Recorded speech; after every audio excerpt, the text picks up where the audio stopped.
introduire ce sujet en parlant d'actualité.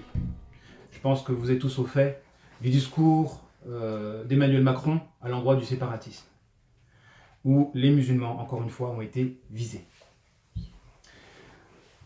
Cela lors de la fête, donc il fêtait l'anniversaire de la République. Comme pour mettre en opposition la République avec l'islam. Car effectivement, il fait partie des caractéristiques, en tout cas des credos de la République, de lutter contre toute forme de communautarisme. En tout cas, tout ce qui viendrait à briser l'unité de la nation. Donc, dans un contexte de fête à l'endroit de la République, il tient son discours contre l'islam, même s'il prend la précaution de préciser qu'il ne fait pas de stigmatisation, qu'il ne faut pas stigmatiser. Les conséquences de son discours seront la stigmatisation de la communauté musulmane.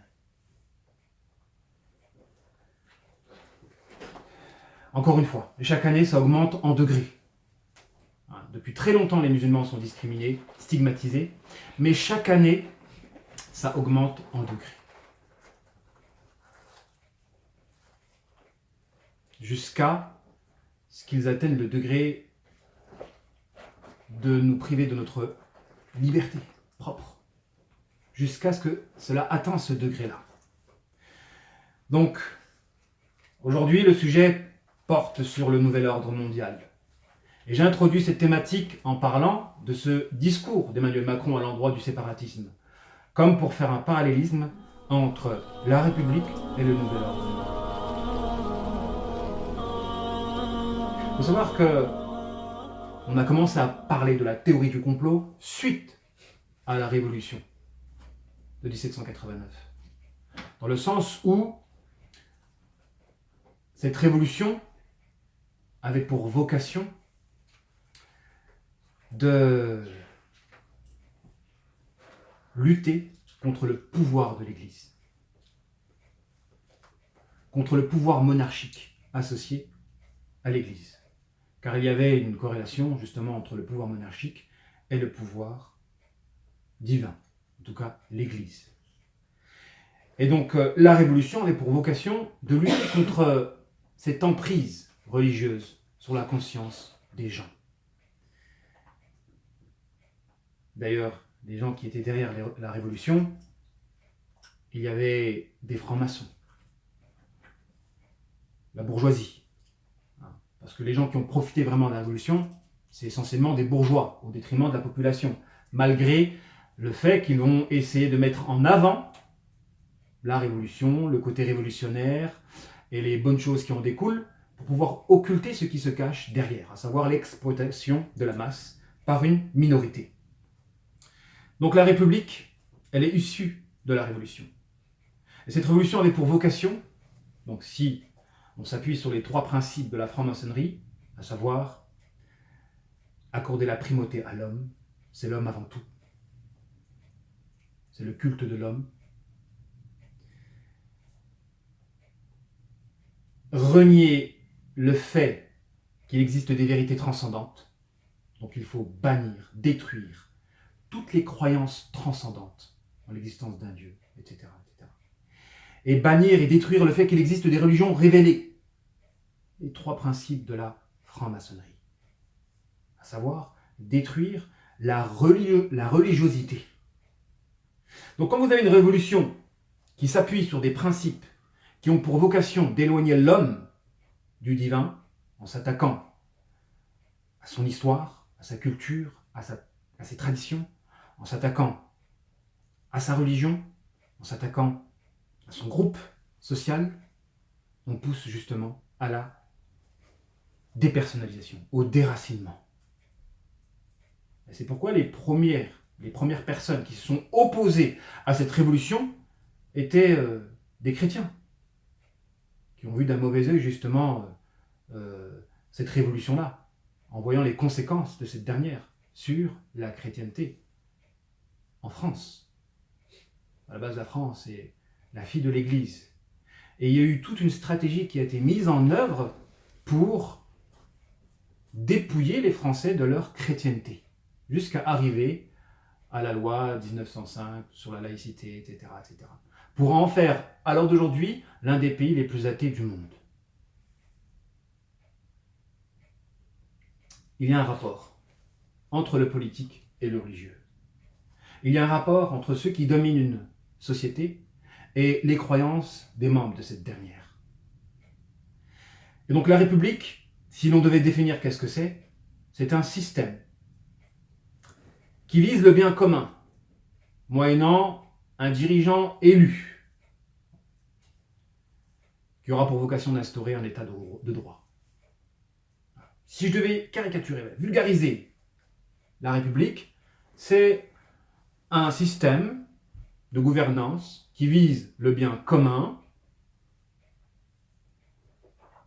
et qui est dirigé par un gouverneur élu qui aura pour vocation d'instaurer un état de droit, d'équité. Donc c'est des valeurs qui sont plus ou moins nobles. C'est des valeurs qui sont plus ou moins nobles. C'est pour ça qu'on parle parfois de république islamique, dans le sens où c'est une société qui vise le bien commun, l'intérêt de tous, moyennant un dirigeant élu. Il faut savoir que islamiquement, élire un gouverneur n'est pas anti-islamique, c'est pas contraire à l'islam. Il faut juste que les gens qui soient aptes à élire soient bien choisis. Omar ibn Khattab, radiyallahu anhu, il avait mandaté 6 compagnons pour l'élection de son successeur. Choisissez entre vous. Et donc il y a eu ce côté, on va choisir entre nous, on va se concerter. Donc le côté élection, en tout cas demander la parole à des croyants en vue d'élire un gouverneur, c'est pas anti-islamique. Puisque dans l'islam, nous avons ce concept-là aussi. Une société qui vise le bien commun, qui est dirigée par un dirigeant élu, et qui aura pour vocation d'instaurer un état de droit. Ça, c'est la République. Ce sont des belles valeurs. Hein. Mais est-ce que la France, elle respecte ces valeurs-là? Et qu'est-ce qui se cache derrière ces valeurs-là quand on ne les met pas en œuvre? Parce qu'on peut, justement, ne pas viser le bien commun, mais viser le bien d'une minorité, à travers le dogme, le credo de vouloir viser le bien commun. On peut viser les intérêts d'une minorité. Et le dirigeant peut être élu par manipulation. Et il instaure un État dont la législation participe aux intérêts de cette même minorité. Donc, la République peut être détournée au service d'une oligarchie. Alors que le président Macron veut nous faire passer pour des gens qui détournent la République dans l'intérêt de l'islam.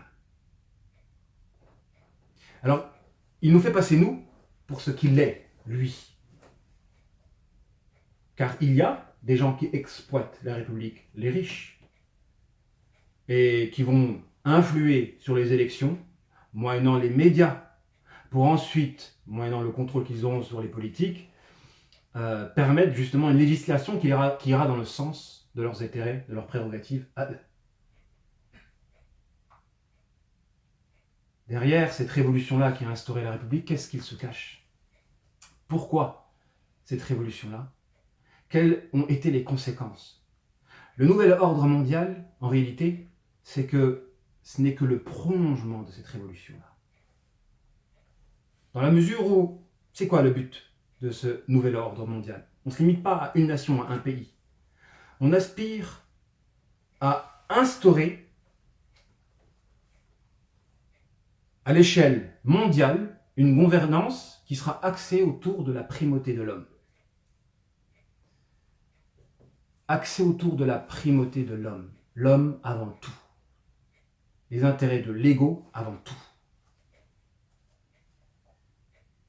Et bien sûr, pour pouvoir instaurer cette gouvernance mondiale, il faudra bannir toutes les vérités transcendantes. Et donc, consécutivement, toutes les religions révélées. Donc, le nouvel ordre mondial ne pourra pas avoir lieu sans la lutte contre toutes les philosophies, tous les dogmes à même de réunir ou de constituer des communautés. De participer à construire une identité. Le nouvel ordre mondial sera consécutivement l'ennemi de toute doctrine à même de construire une communauté. Donc c'est pourquoi, qui dit nouvel ordre mondial, dit consécutivement lutte contre les religions. Car la religion, elle procure une identité. Elle permet de constituer une communauté de foi. Et c'est pourquoi, dans ce nouvel ordre mondial, ils ont commencé par procéder à l'endroit de l'économie, en dépouillant les États de leur pouvoir de constituer une identité à travers la notion de nation. À travers l'économie, moyennant les multinationales, les États se sont dépouillés de leur pouvoir de constituer une nation, donc une identité. Et vous avez des gens, des souverainistes, des gens qui luttent contre le nouvel ordre mondial en luttant justement contre la perte de l'identité nationale. La perte de l'identité nationale qu'implique justement cette mondialisation à l'endroit de l'économie. Qu'est-ce que le nouvel ordre mondial? Qu'est-ce qu'ils veulent en réalité? Est-ce que ce sont des bonnes choses? Parce que ce sont des choses qui s'assument à l'heure d'aujourd'hui. Vous avez des politiques qui assument leur discours à l'endroit de la nécessité d'instaurer un gouvernement mondial. Pourquoi? Et ils vont sortir l'argument de c'est pour la paix. À partir du moment où il y a de la différence, il y a du conflit. À partir du moment où il y a de la différence, il y a du conflit. Donc ils vont sortir l'argument pour pouvoir assumer la nécessité d'instaurer un gouvernement mondial. Ils vont sortir l'argument, c'est pour lutter contre les guerres et les conflits. À partir du moment où il y a un gouvernement mondial, une seule et même communauté, il n'y aura pas de rivalité, d'opposition, donc de guerre. Il est vrai que la différence peut mener au conflit, comme elle devrait nous mener à rechercher, à connaître l'autre et à surmonter l'obstacle de la différence. C'est un devoir pour nous, croyants, de chercher à connaître la personne qui nous est différente, afin de construire des ponts et d'arriver à la conclusion que nous ne sommes pas si différents que ça. Le but, derrière leurs beaux arguments, c'est en réalité l'exploitation, le consumérisme, le contrôle de la majorité par une minorité. Le but du nouvel ordre mondial, c'est que cette minorité-là contrôle la majorité, exerce leur pouvoir sur la majorité, en fabriquant des êtres humains uniformisés, tous pareils, des robots, au service de l'Empire.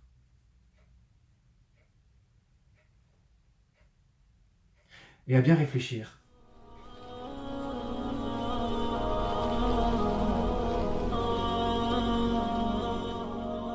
Le nouvel ordre mondial,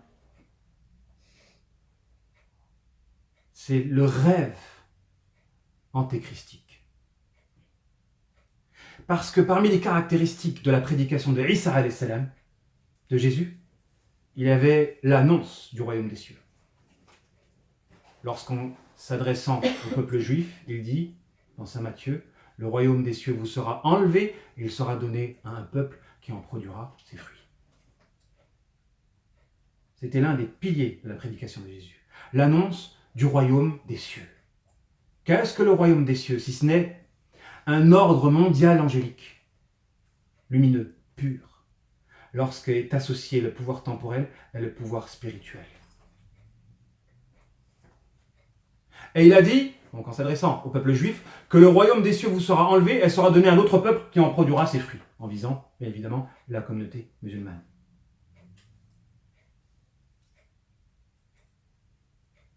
Le nouvel ordre mondial, c'est consécutivement une prédication antéchristique. C'est le contraire de ce que a annoncé le prophète Isa alayhi salam. C'est le contraire de ce que a annoncé Isa alayhi salam. Vous savez qui est l'antéchrist? Et quelle est la différence entre l'antéchrist et Iblis? Notre prophète alayhi salatu wassalam a dit dans une tradition que rapporte l'imam muslim: Yakhruju ad-dajjal fi ummati fayamkuthu 40. L'antéchrist va sortir dans ma communauté et va rester sur terre 40, sans préciser 40 quoi. فيبعث الله تعالى عيسى ابن مريم فيمكث الناس 7 سنين ليس بين اثنين عداوة. Ensuite, Allah va envoyer Jésus et régnera pendant une période de 7 ans aucune animosité entre les gens. ثم يرسل الله تعالى ريحا باردة من قبل الشام. Ensuite, Allah subhanahu wa ta'ala va envoyer un vent frais en provenance du Sham. فلا يبقى أحد في قلبه مثقال ذرة من الخير أو من الإيمان. Et il ne restera aucun homme qui aura dans sa poitrine un atome de bien ou de foi.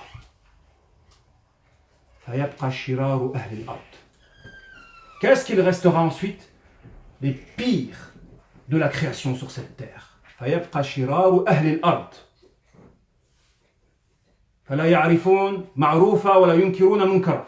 Ils ne recommanderont pas le convenable et n'interdiront pas le blâmable. ثم يتمثل الشيطان لهم يتمثل لهم الشيطان فيقول لهم ألا تستجيبون فما تأمرون. Qu'est-ce que tu nous commandes de faire? فيأمرهم بعبادة الأوثان. Et là, il leur ordonnera d'adorer des idoles. ثم ينفخ في الصور. Ensuite, c'est la fin des temps. On soufflera dans la trompe. Il y avait, à l'époque d'un compagnon, donc c'était encore à l'époque de la lumière, une rumeur qui circulait. Il était dit que l'antéchrist était sorti. Et un compagnon a riposté: c'est un mensonge. إن الدجال لو خرج في زمانكم لرمتهم الصبيان بالخذف. Si l'antéchrist serait sorti à cette époque-là, les enfants lui auraient tiré des cailloux pour le chasser. ولكن يخرج الدجال في بغض من الناس وخفة من الدين وسوء ذات البين. Par contre, l'antéchrist va sortir à un moment donné où il y aura peu de croyants, peu de religion et beaucoup de problèmes entre les gens.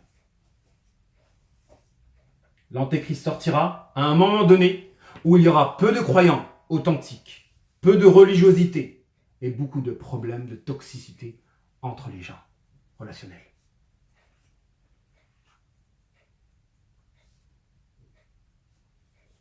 Je vous ai parlé tout à l'heure du nouvel ordre mondial, du fait qu'il y a des gens qui réfléchissent, parce que c'est l'une des théories du complot, qui réfléchissent à instaurer une gouvernance mondiale. Ce n'est pas une théorie, car il y a des faits. Dans les mémoires d'un membre de la famille de Rockefeller, il est dit qu'ils avaient ce plan-là, à savoir constituer une gouvernance supranationale. Donc il y a des arguments qui vont dans ce sens-là. On n'est pas dans le théorique ou dans le fantasme. Il y a des faits qui tendent à démontrer que des gens réfléchissent à instaurer une gouvernance mondiale. Ces gens qui se trouvent derrière les banques. Et il faut associer ce projet-là au projet antéchristique. Antéchristique par opposition au Christ. Isa alayhi salam, il est venu, il a annoncé le royaume des cieux. Il faudrait qu'on définisse qu'est-ce que le royaume des cieux. Cette gouvernance temporelle et spirituelle. Cette notion de califat. La notion de califat, un vicaire, quelqu'un qui va être un lieutenant d'Allah subhanahu wa ta'ala sur cette terre et qui va essayer d'associer le pouvoir spirituel et le pouvoir temporel. Une gouvernance mondiale. Et vous avez de l'autre côté le rêve antéchristique, à savoir vouloir gouverner le monde Parce que l'Antéchrist, l'une de ses motivations, cela sera d'être adoré par le monde. La recherche de l'adoration, la recherche d'être pris pour une finalité. Et là, j'interpelle votre conscience à l'endroit de la différence qu'il y a entre Iblis et l'Antéchrist. Parce que dans le hadith que je vous ai cité tout à l'heure, rapporté par l'imam Muslim, il va leur ordonner d'adorer des idoles. Pourquoi Iblis ne souhaite pas d'être adoré directement? Il va demander aux gens d'adorer des idoles.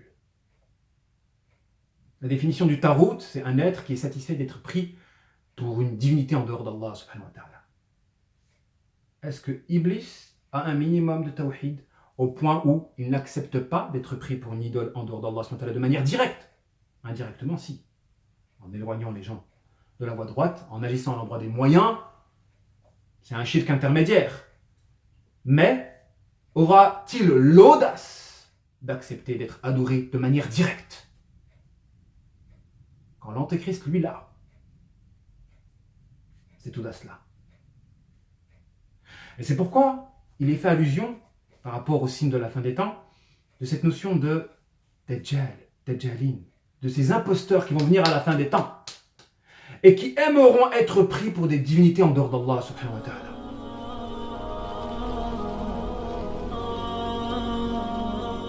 Et j'en reviens à un hadith connu qu'on retrouve dans les recueils authentiques ou rapportés par l'imam Tirmidhi, dans lequel notre prophète alayhi salatu wa salam a dit Ida ahabba Allahu abdan nada Jibril. Lorsque Allah aime un serviteur, il appelle l'ange Gabriel et lui dit Ya Jibril, qad ahbabtu fulan fa ahibbah. Oh Gabriel, j'aime un tel, aime-le. Fayunadi fi sama fatunzilu lahu al-mahabbata fi al-ard. Fi ahli al-ard.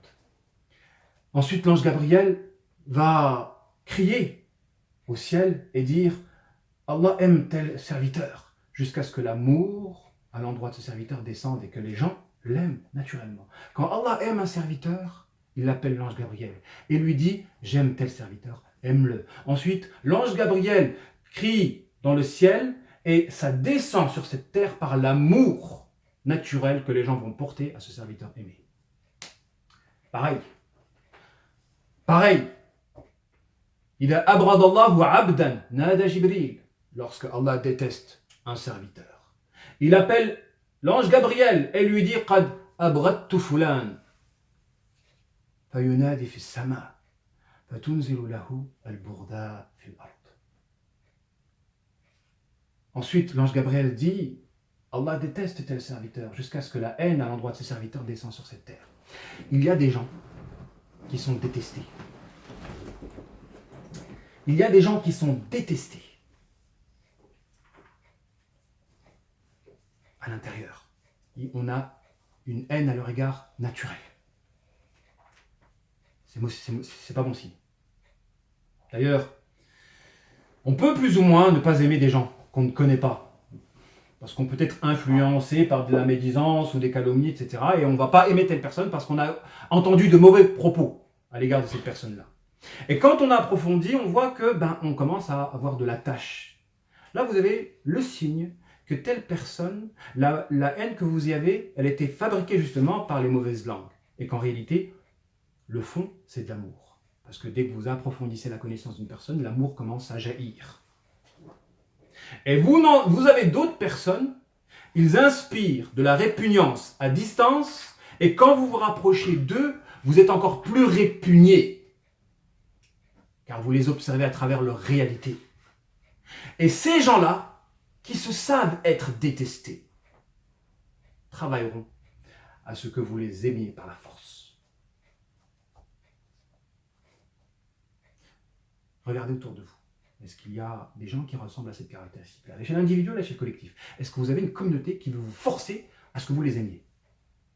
Au point d'agir à l'endroit de la législation pour vous pousser à les aimer.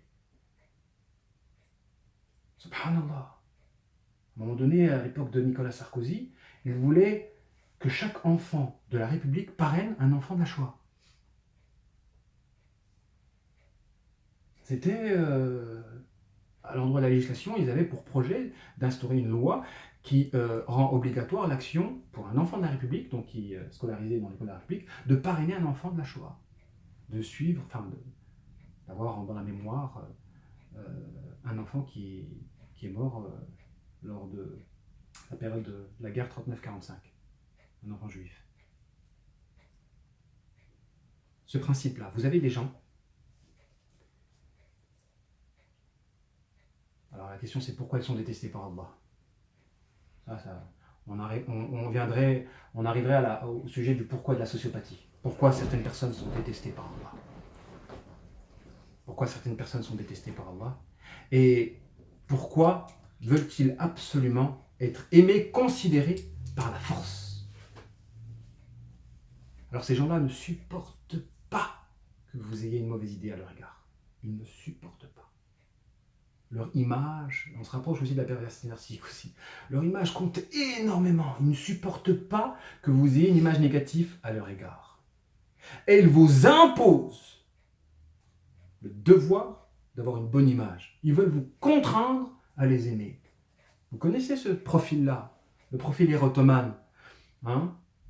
On a parlé de l'érotomanie religieuse, quand une personne se sent élue et veut imposer l'amour d'Allah à leur égard. Vous avez l'érotomanie religieuse, enfin amoureuse, quand une personne veut imposer l'amour d'une personne à leur égard, c'est-à-dire elles aiment éperdument quelqu'un, elles veulent que ce soit réciproque, elles veulent imposer l'amour. Je veux que tu m'aimes par la force. Et vous avez l'érotomanie globale. Nouveau concept. Qu'est-ce que l'érotomanie globale ? Vous voulez avoir une belle image, vous voulez être aimé, vous voulez être le centre de tout le monde. Ça, c'est la notion de Dajjal. Là, on se rapproche de la notion d'antéchrist. Parce que l'antéchrist est quelqu'un à l'érotomanie globale. Un être qui va imposer au monde la soumission, l'amour, la considération, l'adoration. Et qui déclarera la guerre avec une rage pas possible à tous ceux qui le démasqueront. On a des hadiths qui vont dans ce sens. Mais il n'y a pas que lui. À la fin des temps, le prophète il y aura une trentaine d'imposteurs. De ces gens-là qui veulent vous imposer d'avoir une bonne image à leur égard, que vous les aimiez. Ça peut exister à l'endroit d'un peuple, comme ça peut exister à l'endroit d'un individu. Et je sais qu'il y en a qui vont se reconnaître. De ces gens-là qui ne supportent pas d'être mal aimés. Et qui souffrent qu'on les vise, qu'on leur montre du doigt. Toujours cette maladie, l'érotomanie. On a parlé d'érotomanie religieuse, l'érotomanie amoureuse, eh bien il y a l'érotomanie globale. L'érotomanie globale, c'est l'érotomanie de l'antéchrist. Et donc il y a une différence entre l'antéchrist et Iblis, dans le sens où l'antéchrist c'est un degré supérieur. Il voudra être lui pris comme une fin en soi, donc l'amour propre. Je m'aime tellement, mais ces gens-là ils souffrent. Ils souffrent énormément en réalité. Et ils ont d'énergie. Ils ont même beaucoup d'énergie, mais c'est une énergie dans la voie de Satan. Et moi je m'étonne comment nous, croyants, qui cheminons dans le chemin de la vérité, nous n'arrivons pas à fournir l'énergie que eux fournissent dans le feu. Parce que pour supporter d'être détesté par la masse et de se voiler la face pour pouvoir contraindre les gens à les aimer, il faut avoir de l'énergie quand même. Il faut avoir de l'énergie, franchement. Ils le dépensent dans le faux. Et à la hauteur de leur énergie se mesure leur égarement. À la hauteur de l'énergie dépensée dans le faux se mesure leur égarement. Parce que qui dit énergie dit force, aptitude à surmonter une charge. Parfois c'est dur. Je ne sais pas, je parle d'une réconciliation par exemple. Parfois c'est dur de faire le premier pas pour pouvoir se réconcilier. C'est dur. Et les gens ils surmontent en fournissant l'énergie pour pouvoir se réconcilier. Comme ça peut être dur quand on est vaincu par un amour de refuser de l'avouer. Vous avez des gens, ils fournissent une énergie de fou pour refuser d'avouer qu'ils aiment telle personne. Je vous assure, hein, il y a des gens qui fournissent une énergie de malade pour refuser d'avouer qu'ils aiment telle personne et ça finit par un divorce et une séparation. Alors que l'humilité aurait réglé le problème. Donc ils ont fourni de l'énergie. Mais cette énergie-là les a en empêchés de faire du bien. Ils ont lutté contre eux-mêmes, l'amour qu'ils portaient pour quelqu'un, en se refusant à le reconnaître, à l'avouer. Donc il y a de l'énergie, mais c'est une énergie utilisée dans la voie de Satan.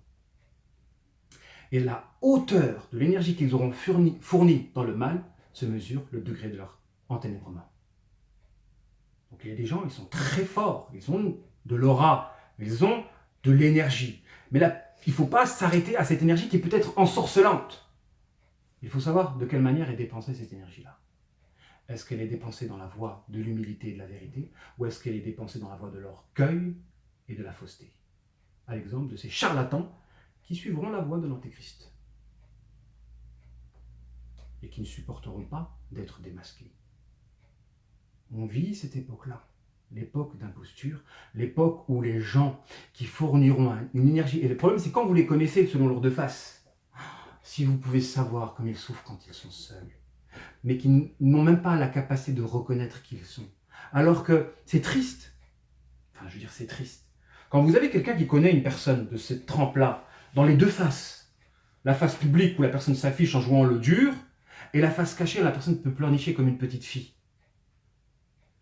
Je dis, subhanallah, la personne n'a pas honte de fournir une telle énergie pour pouvoir redorer son image, alors qu'Allah, subhanahu wa ta'ala, on n'en dépenserait même pas autant pour Allah subhanahu wa ta'ala.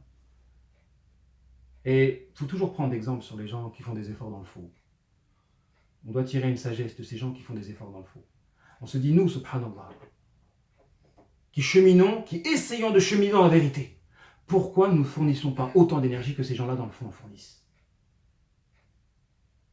Ils sont prêts à supporter la critique pour pouvoir promouvoir leur fausseté et même la haine globalisée. Parce qu'une personne, quand elle est détestée par Allah, subhanahu wa ta'ala, ça va se faire sentir sur terre. Et nous, pour la vérité, on n'est pas prêt à supporter les critiques temporaires, parce que tôt ou tard, quand la vérité triomphe, c'est tout le monde qui reconnaît s'être trompé dans leur opposition vis-à-vis de la vérité. Quand on voit des gens qui fournissent un effort dans le faux, on devrait nous aussi extraire une sagesse, en se disant, nous aussi on doit fournir aussi un effort dans la vérité.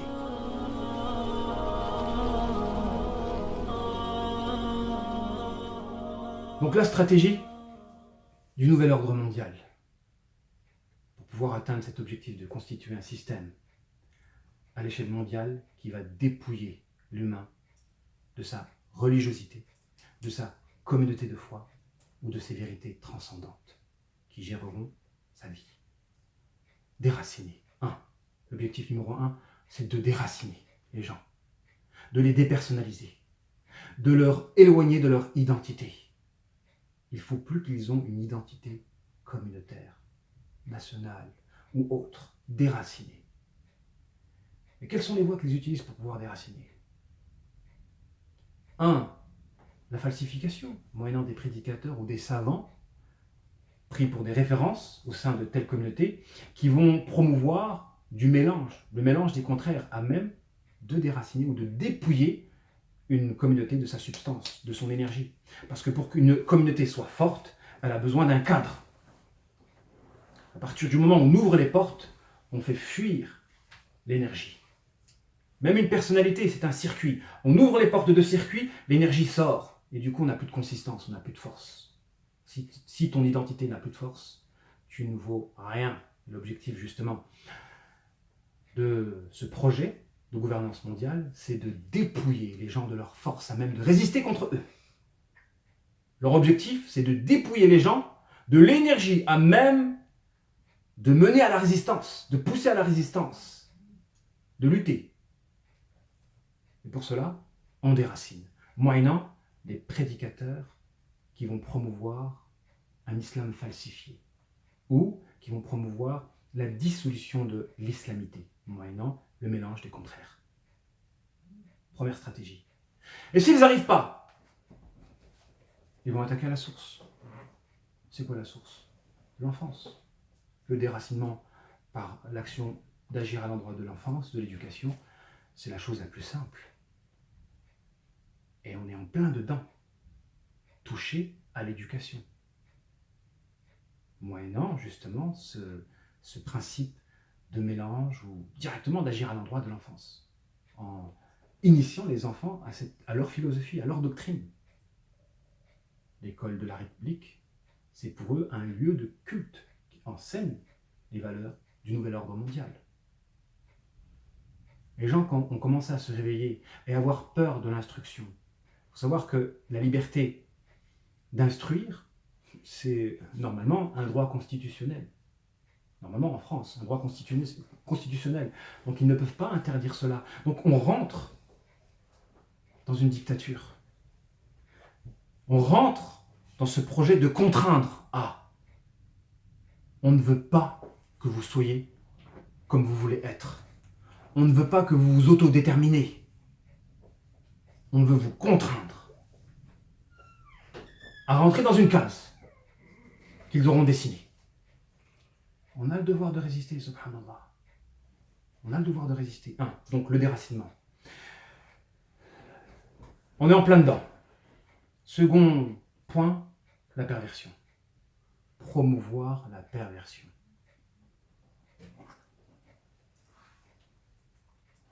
Et c'est vrai qu'on vit une époque où il existe un péché qui n'existait pas auparavant, que nos générations précédentes n'ont pas connu. Le péché de regarder des choses illicites moyennant Internet, la pornographie ou autre. Ce n'était pas un péché que les générations précédentes pouvaient accomplir. Donc une fitna se rajoute en plus pour nous. Et exposer les hommes à la pornographie, c'est entretenir une fragilité spirituelle. C'est générer de l'addiction à la masturbation. Et pour reprendre les paroles justement du rabbin qui a fait un discours à l'endroit de l'Allemagne nazie, les premières choses qu'Hitler a interdit en Allemagne quand il a pris le pouvoir, c'était la pornographie et l'intérêt. Pour pouvoir propulser l'Allemagne au rang de la deuxième puissance économique mondiale. Quand on promeut la pornographie, on promeut la faiblesse. Moi, je m'attriste de voir des gens qui ont des beaux discours ou de belles ambitions et qui n'arrivent même pas à se maîtriser à cet endroit-là. Arrêtez de parler de Shem, de Hijra, etc. Arrêtez de parler d'Al-Aqsa. Vous n'arrivez même pas à régler votre problème à l'échelle individuelle et vous avez de beaux discours, de beaux rêves, de belles ambitions. Vous êtes tombé dans les toiles de ce piège fomenté par le nouvel ordre mondial, à savoir déraciner du mieux qu'ils peuvent les musulmans et travailler à une perversion généralisée. Troisième plan, la monopolisation. Il faut qu'ils ont le monopole de tous les biens, des entreprises, des terres, de tout ce qui est essentiel. Ils travaillent à cela, à la monopolisation. C'est déjà le cas à l'heure d'aujourd'hui. À partir du moment où les gens sont déracinés, ils ne connaissent même plus leur histoire, leurs valeurs sont fausses, qu'ils sont enclins à la perversion, qu'ils ne possèdent plus grand-chose, qu'est-ce qu'il reste à faire? Provoquer une guerre mondiale. Provoquer le chaos pour instaurer leur gouvernement après la guerre mondiale. Provoquer le chaos. Je déracine, je pervertis, je monopolise tout, je provoque une guerre, et ensuite j'instaure le nouvel ordre mondial. J'instaure le nouvel ordre mondial. Mais quand on lit des hadiths relatifs à l'eschatologie à la fin des temps, on se rend compte que cet ordre-là est correct par rapport à nos sources, dans le sens où l'Antéchrist va arriver quand? Après le Malhamatul Kubra, la grande mêlée, la grande bataille, la troisième guerre mondiale, la bataille d'Armageddon pour reprendre les textes bibliques. Les textes l'annoncent, il y aura une très grande guerre à la fin des temps, derrière laquelle se trouve la venue de l'Antéchrist. Et on se rend compte qu'il y a des gens qui réfléchissent déjà à cela, sans même peut-être connaître les textes de la religion. Mais quelque chose les pousse à aller dans le sens de la confirmation de nos textes, à nous, de la révélation. Il y a quelque chose qui les pousse à vouloir instaurer un gouvernement mondial qui est le contraire du royaume des cieux. Le royaume des cieux prôné par Isa alayhi salam, donc le califat, c'est l'instauration d'un gouvernement où le gouverneur sera le réceptacle de Allah sur cette terre et qui aura pour vocation d'instaurer de l'harmonie, de l'unité entre les hommes, du bonheur spirituel et temporel aussi. Les deux, c'est ça qui fait l'originalité du concept. Vous avez le contraire. Un peuple détesté par Allah qui aspire à imposer à la masse mondiale un amour à leur égard, moyennant une exploitation de ces derniers. Que tout le monde soit soumis à cette caste. En fait, ils voulaient quoi? Prendre la place de Dieu sur terre. Le nouvel ordre mondial, c'est le projet qui a pour vocation de mener ces gens érotomanes à prendre la place de Dieu sur terre. Donc il y a deux projets qui sont rivaux. Le royaume des cieux, prôné par le Christ, le califat, divin, lorsqu'Allah subhanahu wa ta'ala dit qu'il va créer sur cette terre, pour cette terre un vicaire. C'était le but de la création quand il s'est adressé aux gens. Inni ja'ilun fil ardi khalifa. Je vais établir sur cette terre un vicaire. C'était l'un des projets divins.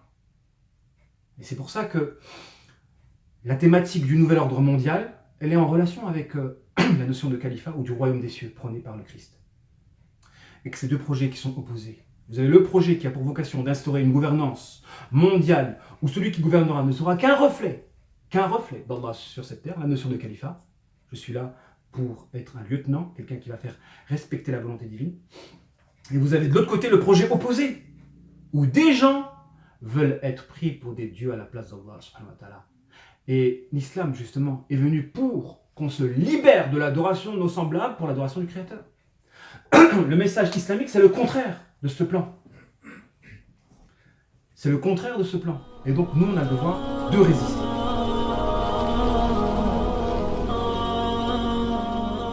En s'opposant avec sagesse à toutes leurs stratégies, à l'échelle individuelle et collective. La première des résistances, elle est essentiellement par l'éducation. Ils veulent nous déraciner, on va éduquer, on va s'éduquer. On va essayer de savoir qui nous sommes, quelle est notre identité. Il faut savoir qu'une identité se définit par un groupe social, c'est important, et des convictions, un dogme. Un dogme et un groupe social. Donc je vous le dis, déraciner se fait par l'action d'effacer tes traditions, ton héritage culturel, tout ce qui définit ton identité, et t'éloigner de ton groupe social. Il ne faut plus qu'il y ait de communauté. Il ne faut plus qu'il y ait de communauté. Donc le déracinement se fait en deux temps. D'abord, j'efface de ta mémoire tout ce qui permet de te singulariser au niveau de l'identité, et ensuite, je t'éloigne de toute communauté à même de t'empêcher d'adhérer à la communauté universelle. Donc, on doit promouvoir les dogmes qui permettent de pouvoir cultiver notre identité musulmane, et ensuite on doit promouvoir la constitution d'une communauté, la notion de Ummah. Détruire la notion de Ummah, c'est l'un des plans de ce nouvel ordre mondial, comme c'est l'un des plans de ces ennemis de l'islam. Et ils s'en cachaient même pas. Prenez l'exemple de, entre guillemets, cet islamologue Mohamed Harkoun, qui écrivait, on ne trouvait que ses bouquins à l'époque dans les bibliothèques de France. Il réfléchissait sur l'islam, mais il s'en cachait même pas. Son but, c'était de briser les trois notions, Ummah, Sharia, Califat. Il faut qu'on brise ces dogmes-là. Et comme ça, on va dépouiller le musulman de son identité. Ummah, Sharia et Califat. Tout ce qui permet à une identité, de s'inscrire à l'endroit d'une communauté. Et vous avez donc des gens qui travaillent à cela. Donc on doit promouvoir l'éducation. C'est difficile de promouvoir cette éducation dans le contexte dans lequel on se trouve, où tout est fait justement pour nous déraciner. Tout est fait pour nous déraciner. Et c'est pourquoi on a le devoir, du mieux qu'on peut,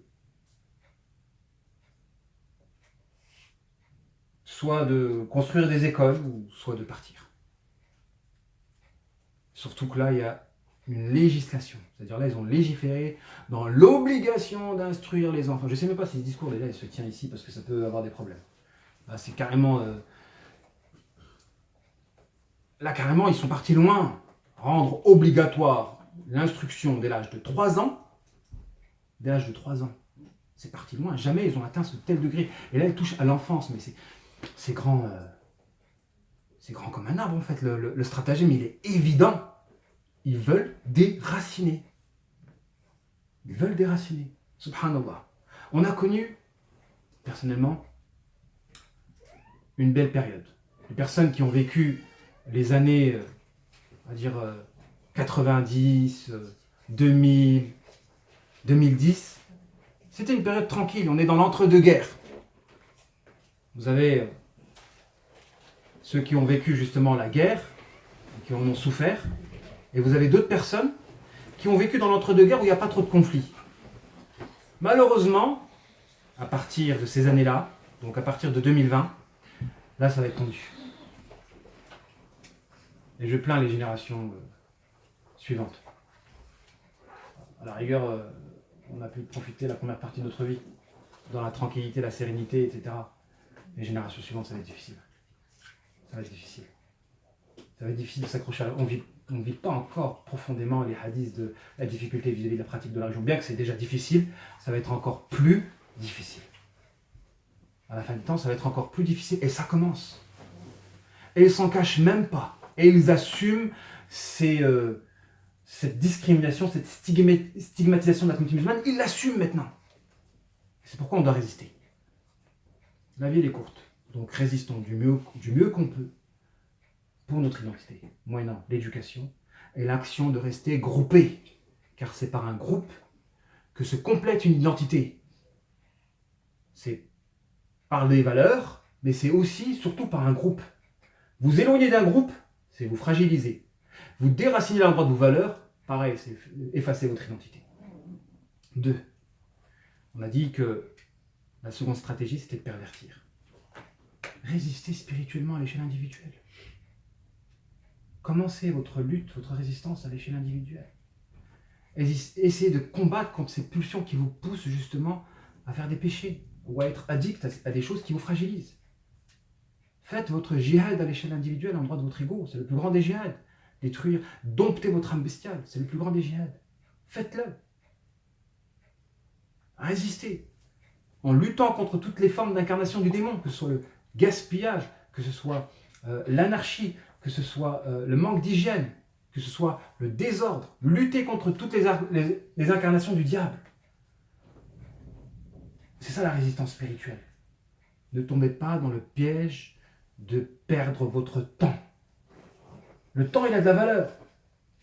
Et si vraiment on voit la valeur du temps, c'est pour ça que l'éducation, c'est pas uniquement l'éducation de l'identité musulmane, c'est aussi une éducation axée sur l'enseignement de ce qui a véritablement de la valeur. À l'époque, justement, cette époque-là, où tout est fait pour nous éloigner de ce qui est vrai, de ce qui est authentique. La résistance spirituelle. La résistance par l'éducation et la résistance spirituelle. Ensuite, comme eux travaillent à la monopolisation de tous les biens, on doit travailler de notre côté, à investir dans une économie réelle et à boycotter toute forme de monopolisation. Quand vous avez des marques qui s'approprient un monopole, boycottez. Essayez de promouvoir une économie qui profite à un commerce équitable, local. Ça existe ce concept-là. Mais évitez de contribuer à la monopolisation. Bien que c'est difficile, puisqu'ils procèdent par pratiquement tout. Je prends l'exemple de Coca-Cola qui va acheter tous les boissons, elle ne veut pas de concurrents. Elle ne veut pas de concurrents. Donc elle achète toutes les boissons. Au point où, dans certaines régions du monde, l'eau est plus chère que Coca-Cola. L'eau devient plus chère que Coca-Cola. Regardez jusqu'où va la corruption. Quand on travaille, qu'on contribue à la monopolisation, ça va jusqu'à une corruption qui pousse à ce que l'eau, on n'ait plus accès à l'eau, à ce bien essentiel à la vie. Le contrôle jusqu'à même votre propre vie. S'il contrôle l'eau, il contrôle la vie. S'il contrôle l'eau. Donc dans leur stratégie, ils veulent avoir le monopole de tout ce qui est essentiel. On doit boycotter toutes ces tentatives et ces projets de monopolisation. Le musulman, il est comme ça. Quel que soit le type de monopolisation, quand vous avez une multinationale qui aspire à avoir le monopole sur un secteur, quel que soit le secteur, n'y contribuez pas. Le seul être qui mérite d'avoir le monopole, c'est Allah subhanahu wa ta'ala. On doit travailler à ce que ce soit la vérité qui est le monopole, et pas des créatures. De manière concrète, on boycotte du mieux qu'on peut, ou on investit dans de l'économie réelle. La manière de résister, on lutte par l'éducation.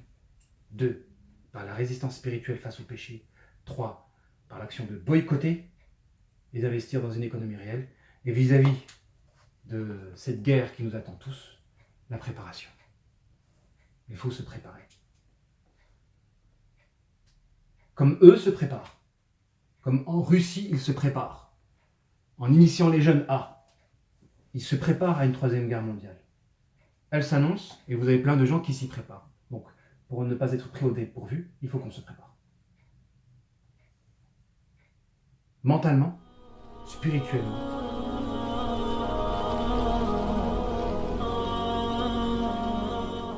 La semaine prochaine, je rentrerai sur le sujet d'Antéchrist. Là, j'ai fait juste le pont entre le nouvel ordre mondial, qui est un projet antéchristique, qui a pour but justement de s'opposer au projet du Christ, de Jésus, instaurer le royaume des cieux, ou le califat, donc la gouvernance temporelle et spirituelle. Vous avez donc le projet antéchristique qui est le contraire, à savoir faire en sorte qu'une minorité, elle, domine la majorité, et que ce soit lui qui soit pris comme une divinité. Donc, c'est des gens qui veulent prendre la place d'Allah subhanahu wa ta'ala. On a parlé de la notion d'antéchrist, et on va développer sur cette notion la semaine prochaine, sur qui sont ces antéchrists, ces 30 imposteurs, quelles sont les caractéristiques des gens qui sont détestés et qui veulent vous imposer leur amour. Des gens qui sont détestés et qui veulent vous imposer leur amour en ne supportant pas que vous ne les aimez pas. Vous êtes libre. Si telle personne ne m'aime pas, voilà, on ne peut pas plaire à tout le monde. Mais il ne faut pas qu'on soit affecté parce que des personnes ne nous aiment pas. Il y a des gens qui peuvent nous aimer, d'autres qui ne peuvent pas nous aimer. Voilà. Après, si les gens ne nous aiment pas, on essaie d'éviter. Il y a des gens, c'est vrai que sans que vous n'ayez fait... Il faut savoir si... Ça, c'est intéressant, mais ce sera l'objet du cours de la semaine prochaine. À partir de quand une haine, elle est légitime ou pas? Est-ce que le raciste, sa haine, elle est légitime lorsque toi, tu n'as rien fait, juste parce que la personne ne t'aime pas du fait que tu es différent? Est-ce que la haine qui repose sur la différence, elle est légitime? C'est une haine iblisique. Le premier qui a construit de la haine sur la différence, c'est Iblis. Tu m'as créé de feu et lui d'argile. Et donc, vous avez des gens qui vous détestent du simple fait que vous êtes différent. Ça, c'est pas légitime. C'est pas une haine qui est légitime. La haine qui est légitime, c'est lorsqu'il y a quelque chose en la personne qui justifie une répugnance. Quelque chose que Allah n'aime pas en cette personne-là. De l'orgueil, de l'estime vaniteuse de soi, une grave injustice occultée que la personne cherche à couvrir. Voilà, ça c'est des choses qui font qu'Allah peut détester une personne, surtout quand on touche un enfant. Quand vous touchez un enfant et que vous couvrez l'injustice, Allah peut vous détester. Et vous allez devenir sociopathe. Et si vous avez une bonne image d'une personne qui est comme ça, vous le devenez aussi par ricochet, aussi. Avoir une bonne image d'un sociopathe vous rend sociopathe par procuration. Et le sociopathe, c'est quelqu'un de ne pas aimer. Il n'est pas aimé. On n'arrive pas à se rapprocher de lui. On n'arrive pas à supporter sa présence. Il y a des degrés. De toute façon, le profil sociopathe, c'est la base de tous les profils les plus ténébreux. À partir de la sociopathie, quand vous rajoutez de la passion, vous avez l'érotomanie. Érotomanie amoureuse, l'histoire de couple. Érotomanie religieuse, quand vous pensez élu. l'érotomanie globale quand vous voulez imposer à la masse une bonne image. Et si cette bonne image, vous n'arrivez pas à l'obtenir par le mérite, parce que déjà, ce n'est pas une fin en soi que de briller dans les yeux des gens, mais vous pouvez briller dans les yeux des gens parce que Allah vous aime. Et quand Allah vous aime, vous allez faire en sorte, naturellement, les cœurs des gens vont s'incliner vers vous. Ah ben, le sociopathe à l'érotomanie globale, il se sait non aimé et il veut imposer cet amour par la contrainte. C'est encore plus laid. À la rigueur, il se serait tu et se serait limité à être détesté et à en souffrir dans son coin. Non, il se refuse à accepter que vous ne l'aimez pas. Et il veut vous imposer un amour de forme. Voilà. C'est de l'esclavagisme. Une forme d'esclavagisme moderne. On veut vous imposer, on veut soumettre votre cœur. Et s'ils ne parviennent pas à soumettre notre cœur, il veut nous soumettre nos apparences et nos formes. Il existait l'esclavagisme à l'époque où des personnes voulaient soumettre le corps d'individus, la force physique de certains individus, contre leur gré. L'esclavagisme, comme on l'entend communément. L'esclavagisme de ces antéchrists, petits ou grands, c'est l'action de soumettre les formes malgré la répugnance intérieure. Soumettre les formes, que vous faites semblant que vous les aimez, alors qu'au fond, vous ne les aimez pas. Et ils s'en limitent et ils s'en contentent, parce que ce sont des hypocrites qui veulent instaurer une hypocrisie généralisée. Des hypocrites qui veulent instaurer une hypocrisie généralisée. Le règne de l'hypocrisie, c'est ça. Le règne de l'hypocrisie. En réalité, le concept à développer, c'est que l'antéchrist veut instaurer le règne de l'hypocrisie, à savoir former une communauté mondiale qui sera soumise dans la forme, mais avec un dégoût intérieur. Et quand vous avez des gens autour de vous qui ont cette caractéristique, dites-vous bien qu'il est fort probable qu'ils soient des partisans d'antéchrist, à savoir des gens détestés qui veulent impérativement imposer une considération de forme. كي يزول الألم سوف نحيا هنا سوف يحل النهار